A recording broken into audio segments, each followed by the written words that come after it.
बिस्मिल्लाहिर्रहमानिर्रहीम। Welcome to तालीमदोस्त.com। Chapter number 6 about sequences and series. कुछ चैप्टर के कंटेंट्स हैं, उन कंटेंट्स में इंट्रोडक्शन आएगा सीक्वेंसेस और सीरीज का, उसके बाद अरिथमेटिक प्रोग्रेशन आएगा, देन अरिथमेटिक मीन आएगा, इसके बाद सीरीज क्या होती है, यहां तक तो बात हो गई अरिथमेटिक प्रोग्रेशन और सीरीज की। इसके बाद हम ज्योमेट्रिक प्रोग्रेशन को देखेंगे, फिर ज्योमेट्रिक मीन, उसके बाद sum of n terms of geometric series, फिर infinite geometric series, arithmetic geometry के बाद तीसरी चीज है हार्मोनिक प्रोग्रेशन, उसके मुतालिक पढ़ेंगे। और उसके बाद relations between arithmetic geometric and harmonic means. और लास्ट टॉपिक होगा इस चैप्टर का सिग्मा नोटेशन, जिसको हम सुमेशन नोटेशन भी कह सकते हैं, और उसके कुछ फार्मूलाज होंगे जो हम यूज करेंगे। तो जैसा कि चैप्टर का नाम है सीक्वेंसेस एंड सीरीज, तो सीक्वेंस जिसका दूसरा नाम है प्रोग्रेशन, इसकी डेफिनेशन है set of numbers arranged in a definite order is called a sequence of numbers. मतलब हम कोई भी एक डेफिनिट ऑर्डर के तहत नंबर्स को अगर अरेंज कर लें तो उसको हम कहते हैं कि ये उस नंबर का सीक्वेंस है। लेट्स सपोज हमारे पास एक एग्जाम्पल है, हम सीक्वेंस को समझने के लिए एक एग्जाम्पल कंसीडर कर लेते हैं। किसी भी सीक्वेंस को डिनोट करने का जरिया AN, हम इस तरह लिख सकते हैं उसको, ये बराबर है, लेट्स सपोज हमने एक एग्जाम्पल कंसीडर की 1, 3, 5, 9 एंड सो ऑन। मतलब किसी भी एक डेफिनेट ऑर्डर के तहत, अब ये जो हमने एक एग्जाम्पल कंसीडर किया है, ये इसका एक ऑर्डर है, उस ऑर्डर के तहत हमने ये एक सीक्वेंस इसको हम कह देते हैं। तो इसको डिनोट करते हैं A ऑफ N के साथ। इसमें जो 1 है इसको हम कह लेंगे ये फर्स्ट टर्म है, और फर्स्ट टर्म के लिए हम इसको A1 कहेंगे। जो इसमें 3 है ये इसकी सेकंड टर्म है, इसको हम A2 कह लेंगे। इसी तरह 5 को A3 कह लेंगे। तो बेसिकली A जो है वो लोकेशन को जाहिर कर रहा है और 1 वो उस टर्म को जाहिर करेगा। तो फर्स्ट लोकेशन पर 1 है, इसी तरह सेकंड लोकेशन पर 3 है, और जो इसकी let's suppose last term N है, वो कोई भी हो सकती है, तो उसको हम AN कह लेते हैं, तो वो लास्ट टर्म होगी उसकी। ये हो गया सीक्वेंस का कॉन्सेप्ट। अब एक हम एग्जांपल कंसीडर करते हैं, उससे हम सीक्वेंस बनाने की कोशिश करेंगे। एग्जांपल है, लेट्स सपोज ये हमारे पास एक सीक्वेंस की जर्नल फॉर्म है, AN बराबर है N प्लस -1 उसकी पावर है N। ये जर्नल टर्म है हमारे पास। तो जर्नल टर्म को हमने इससे डिनोट किया AN से, और अब हम देखेंगे कि अगर हमें इससे सीक्वेंस बनाना है तो हम किस तरह बनाएंगे। सीक्वेंस बनाने का तरीका ये है, इसका सोल्यूशन किस तरह होगा। अब मिसाल के तौर पे हमें चाहिए सीक्वेंस की पहली टर्म, तो पहली टर्म के लिए हम क्या करेंगे, ये जो हमारे पास जनरल एक्सप्रेशन है, हम इसमें अगर n की जगह 1 रखें, उससे क्या होगा, इसमें अगर हम 1 पुट करें तो ये आ जाएगा, इसकी लेफ्ट साइड तो बन जाएगी A1, वो बराबर आएगी, ये n की जगह आ गया 1, फिर आ गया इसके बाद प्लस, इसी तरह -1 वैसे ही रहेगा, और जस्ट n की जगह हम 1 रखेंगे। अब इसको जस्ट सॉल्व करेंगे तो क्या आएगा, -1 ब्रैकेट में माइनस का साइन है, तो जब इसके ऊपर ऑड आएगा नंबर, मींस 1 ऑड है, तो ये साइन को चेंज नहीं करेगा, तो -1 एज इट इज रहेगा। तो 1 - 1 इज इक्वल टू 0। इसी तरह अगर हमें n की वैल्यू 2 रख दें, उससे क्या होगा, A2 आ जाएगा, सेकेंड टर्म हमें मिल जाएगी। तो सेकेंड टर्म के लिए यहां पर 2 प्लस -1 की पावर 2, ये क्या आएगा, गौर करें, अब ब्रैकेट में माइनस है लेकिन पावर इसकी इवन हो गई है, तो इवन होने के केस में अब ये माइनस इसका खत्म हो जाएगा, तो क्या आएगा, 2 प्लस ये जस्ट 1 आ जाएगा, तो 2 + 1 आ गया 3। इसी तरह थर्ड टर्म के लिए हम 3 पुट करेंगे, 3 पुट करने से क्या होगा, A3 आ जाएगा हमारे पास, देन n की जगह 3 प्लस -1 की पावर 3। अब सिंपली फिर ऑड इसकी पावर है, तो ऑड के केस में ये -1 ही रहेगा। तो अब क्या होगा, 3 प्लस ये -1 ही है, तो -1 इज इक्वल टू 3 में से अगर 1 निकालें तो फिर 2 आ जाएगा। इसी तरह अगर हम 4 पुट करेंगे तो 4th टर्म आ जाएगी हमारे पास, 5 पुट करेंगे तो उससे 5th टर्म आ जाएगी। तो अगर हम इसका सीक्वेंस देखना चाहें तो इसका सीक्वेंस क्या बनेगा, सो द सीक्वेंस, हमारे पास जर्नल टर्म थी, हमने उससे सीक्वेंस बनाना है, तो उसका तरीका था, हमने 1 पुट किया तो फर्स्ट टर्म, 2 पुट किया तो सेकेंड टर्म, 3 पुट किया तो थर्ड टर्म।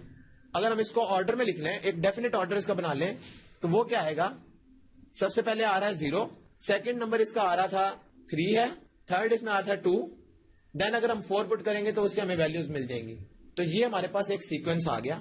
एक नोट है, an infinite sequence has no last term, मतलब जब भी कोई हमें सीक्वेंस गिवन होगा और उसकी लास्ट टर्म नहीं होगी तो हम उसको कह लेंगे ये इनफाइनाइट सीक्वेंस है।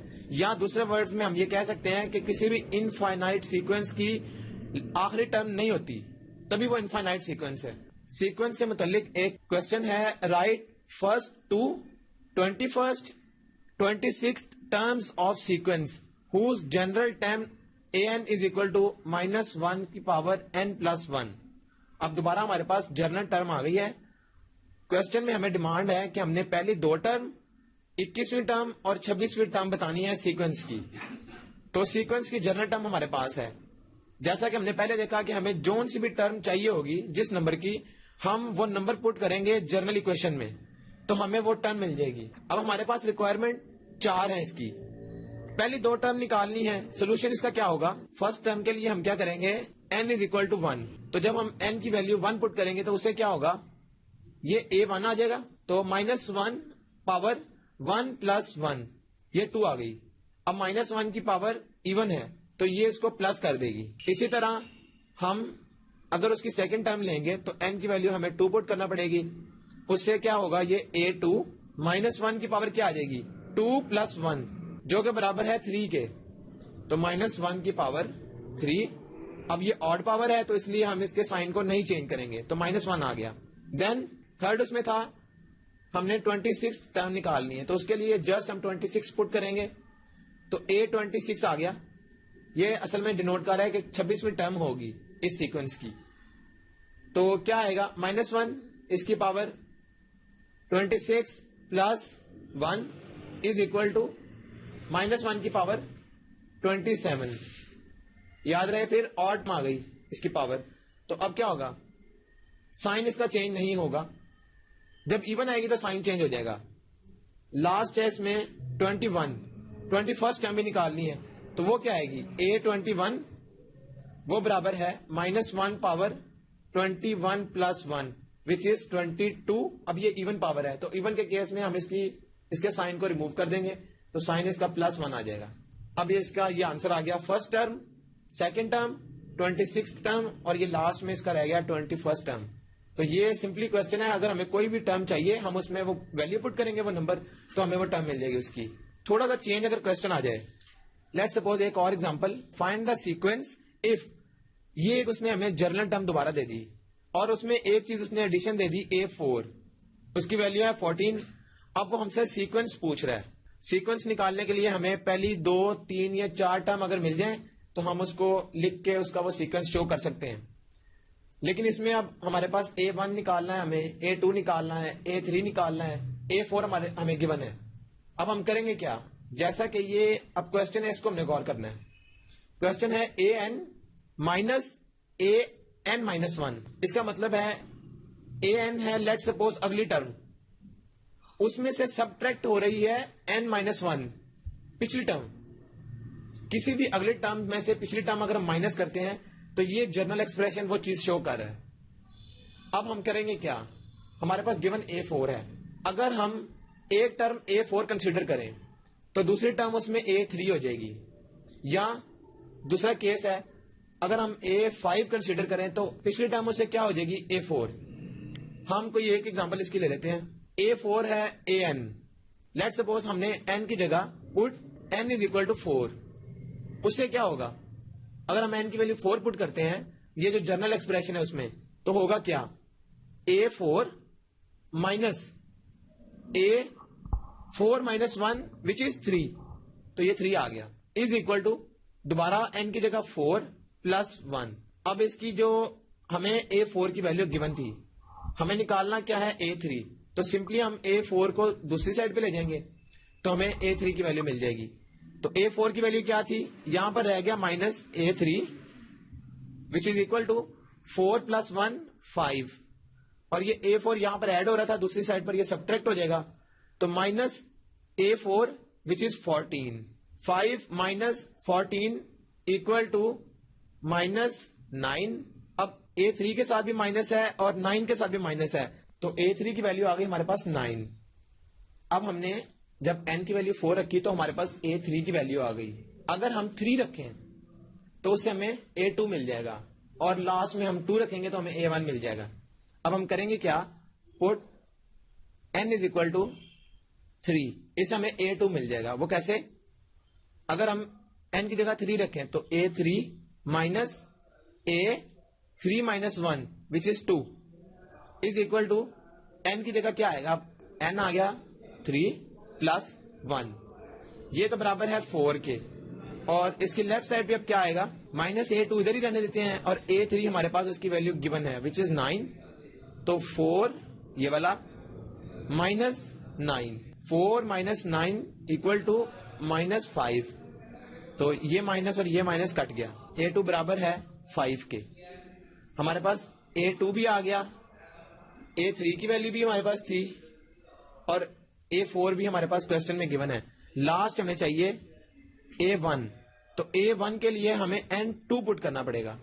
जब N2 पुट करेंगे तो क्या आएगा, A2 माइनस N में जब 2 पुट किया तो N माइनस 1 है, 2 माइनस 1 आ जाएगा 1 इज इक्वल टू दोबारा N की जगह 2 प्लस 1, 2 प्लस 1 तो आ गया 3, और लेफ्ट साइड पे जो A2 है उसकी वैल्यू भी हमारे पास 5 है, तो हम उसको राइट साइड पर ले जाएंगे। यहां रह गया माइनस A1 बराबर है 3 माइनस A2, A2 है 5 के बराबर, 3 minus 5 equal to minus 2, again minus sign दोनों साइडों पर ये कट जाएगा, तो A1 की वैल्यू क्या आ गई, A1 आ गया 2 के बराबर। अब हमने करना क्या है, हमारे पास A1 भी आ गया, A2 भी आ गया, A3 भी आ गया, और A4 हमारे पास गिवन था। हम इसकी 4 टर्म्स लिख के इसका सीक्वेंस हम शो कर लेंगे। वो कैसे, A1 हमारे पास आ गया 2, A2 हमारे पास 5, A3 हमारे पास 9, और लास्ट में था A4 विच इज 14, और ये इसका हमारे पास सीक्वेंस जो कि क्वेश्चन की डिमांड थी वो हमने पूरी कर दी। अब अगर गौर करें तो ये वैसे भी सीक्वेंस हमें नजर आ रहा है। वो कैसे, ये इस तरह का सीक्वेंस है कि इसमें 2 में हम प्लस 3 करें तो ये 5 है, 5 में अगर 4 ऐड करें तो ये 9 है, यहां पर हमने क्या ऐड किया, प्लस 3, अगेन हमने 5 में क्या ऐड किया, प्लस 4, देन 9 में क्या ऐड किया, प्लस 5, तो ये एक सीक्वेंस चल रहा है।